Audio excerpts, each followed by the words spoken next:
Okay, so we're on the air. We are live. This is the first time I'm doing this. I'm recording the podcast on the recording device, and I'm also live on Facebook.com. In all honesty, I didn't want to weigh in on this. I saw many people mentioning this or talking about this. It's a very important topic, and my question is just the following. I've got a number of questions, and I'm hoping to get answers from you guys as well. So yeah, welcome to the Rainbow Radio podcast. My name is Uthman Solomons. I'm your host. In this podcast, normally we talk about everyday issues, stuff that's affecting us as a community, stuff that's affecting us as people who makes part of the greater South Africa. So thank you for joining me this afternoon, first of all. I would like to encourage you to comment if you've got any comments, to share the podcast or share the live if you want to, if you're able to. But yeah, a very important topic. And firstly, I need to mention to you that the views expressed here is primarily my own. It does not represent the views of any of the organizations who I'm affiliated with. It doesn't represent any of the views of my employer. It's my views, okay? But yeah, let's get straight into it. Today, very important topic. Some companies have been sending notifications throughout to the workplaces, informing people just to sort of be aware and make alternative arrangements for this up and coming national shutdown.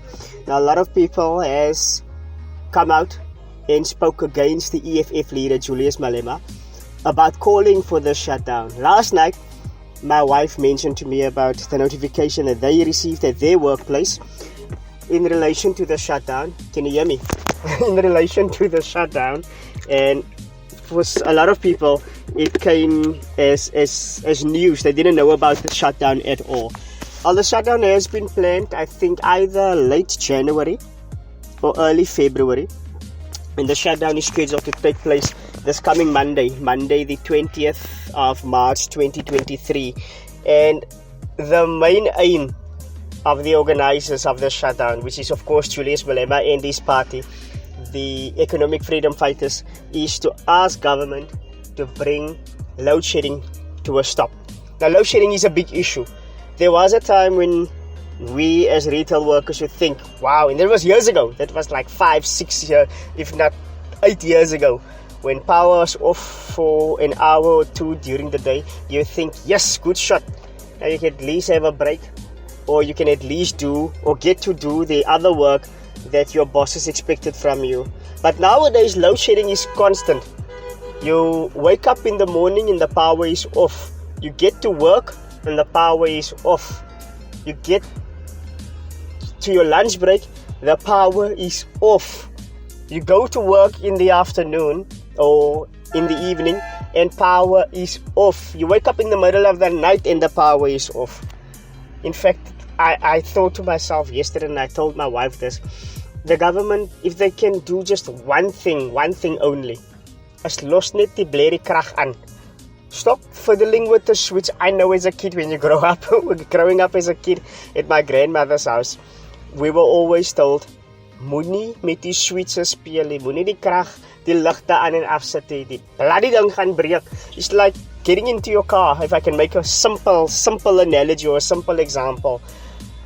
If you drive around, or if you're at the stop and go, and I'm not sure how many of you guys had to go out to Mamre in the last couple of weeks. I discovered this last week when I had to go to Mamre, and again yesterday, where there's a stop and go system in place because they're busy resurfacing the tar or retarring the road, whatever the phrase is that you call it. But what I've noticed, there's a stop and go, and at some point you stand there for like 10 or 15 minutes, and then you eventually decide to switch the engine off. But driving around, and you continually have to start the engine and switch it off, or start the vehicle and switch it off. Obviously, I have some damaging effects to the vehicle. I'm not a motor mechanic, I'm not a car technician, but I know it cannot be a good thing. And similarly, I think with the government trying to distribute the electricity evenly by switching it on and off, will eventually pack up the systems, but that is not the issue. If it happens like once every 3 months, like it used to a few years ago, now it happens at least 3 times a day. I don't think the systems can take it anymore. One thing I know can't take it anymore is businesses. Businesses are losing out so much. At my workplace, we eventually got battery-powered packs, which is supposed to keep the power on for at least 2 hours. No, at least 4 hours. There was a day when we worked and power went out for 4 hours. And I promise you, moments before the power could kick in, that battery packed up, because it's not built to last beyond the 4-hour mark. Now businesses has been suffering. People have lost their jobs. Businesses has closed down. And even though a lot can be contributed to the COVID-19 pandemic, but a lot more in this year alone can be attributed to the constant load shedding. So that is the main reason for the load shedding. With that being said, I would like this whole national shutdown to also emphasize on other aspects of our daily lives, our economy that's crumbling, our constant increases in everything, whether it be electricity or rates and tax, which includes the water, to the petrol price increases. I think those are the things that government should be made aware of, that we are sick and we are tired. We are sick and tired of this. Our salaries remains the same, yet our cost to get to work always increases. My city just had an increase, a notice of an increase, was it late last year, beginning of this year, but the people's salaries remains unchanged. That is the other thing. When it comes to salaries, the government employees has been striking for a long time. And everybody wants to call them all sorts of names because they disrupt services being rendered. They disrupt services that needs to go to the people. Yet the same government, who's the employer, cannot pay them or refuses to give them an increase. It's not fair, guys. We're in 2023. The cost of living has gone through the roof. You cannot expect people to work on the same salary, yet government officials are not affected by load shedding. Government officials doesn't have the fear of not being able to make it to work because they cannot afford to load money on their MyCity card. They are not affected by the constant price increase. I know for a fact that the businessman he is, Cyril Ramaphosa, doesn't worry, probably doesn't even know the cost of bread nowadays, doesn't know how much milk costs at the local supermarkets, because he's not affected by any of these things that affects us as human beings in our daily lives. So yeah, besides the fact that emphasis should be put on the load shedding or the crisis of the load shedding, I think this national shutdown should really also address these other issues that I've just briefly mentioned. But what is your take on it? A lot of people will say, yeah, one day of shutdown will crumble the economy. I don't think it will do any more damage or any more harm to the economy that was already done by this current government. I don't think that a day of bringing your point across and stating to the government that we are sick and tired of all of this will bring any more damage than what they've already created. You know what I mean? What I'm saying is we honestly cannot longer, as South Africans, as parents, as dads, as heads of household, as members of our community, sit back and hope that one day things will change, and hope that one day the government will realize that, hey, they've got some sort of responsibility towards us as citizens. Because you know what? That will never ever happen. That will never happen. They couldn't care less about whether your kids are able to get to school in safety. They couldn't care less about whether you have enough money in in your bank account to make sure that you are able to pay for the increased electricity, to make sure that you are able to pay for the increase of food prices. If you look at chicken, if you look at the price of potatoes, if you look at the cost of basic cooking oil, fish oil, nobody can afford any of those things anymore. And that is because our government just couldn't care less. So these are a lot of the issues that I would like that needs to be brought to the government's attention. Yes, I'm sitting here doing this live stream on Facebook, but hopefully if they get the message, if the message can be sent out to them, that it's not just the electricity price, it's not just the lack of electricity being provided in South Africa. It's a whole number of issues that's making it difficult for us to have just the basic existence in this country. Just to be able to go to bed at night and knowing that your family is kept safe, knowing that you're able to wake up in the morning and make some porridge for your kids. These are the things that we're unable, that is getting more and more difficult to acquire, getting more and more difficult to buy at the shops, because everything's prices has just skyrocketed.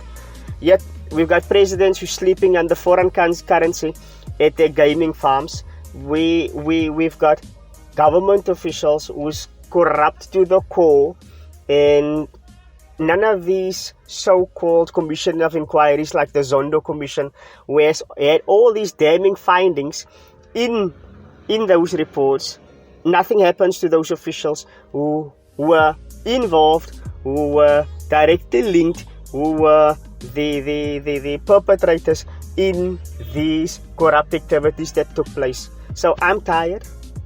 I have never ever been a supporter of the EFF's views. I have never ever been a supporter of what they stand for, but they are standing for the end of load shedding, and for that they have my support.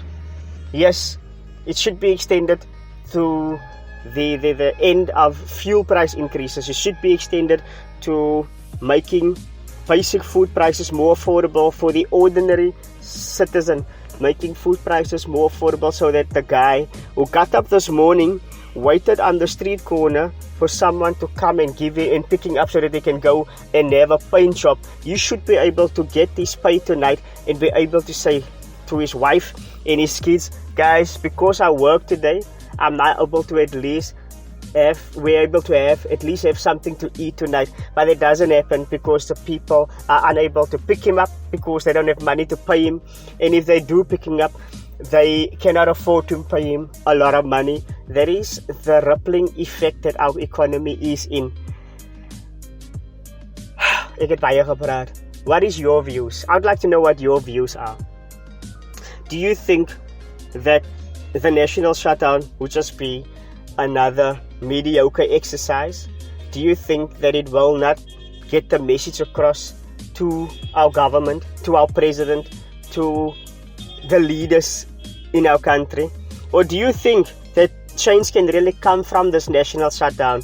Do you think that they will realize that, hey, our people are had enough, our people are heartful, and we cannot continue on this basis that we've been continuing for the last, say, 25 to 30 years, that we really need to pull our shocks up and make effective change, and not just talk about change, not just promising jobs, not just promising better healthcare, not just promising people that they will find a job during this year, but really make effective change so that our people have something to look forward to, so that our people have hope in a better tomorrow in South Africa. Those are my words, and that is my question. You can comment, you can let us know what you feel, what if, and also what is it that you'd like to add to the list? What do you think? I'm not saying we should have national shutdowns every week or every month, but if one national shutdown is scheduled or planned, I won't say it's scheduled, it's planned. If you could add anything to the list that the government should focus on in order to just better the lives of our people, what would you like to add to the list beyond this national shutdown? on Tuesday morning, when you wake up after Monday, the 20th of March, the national shutdown has taken place.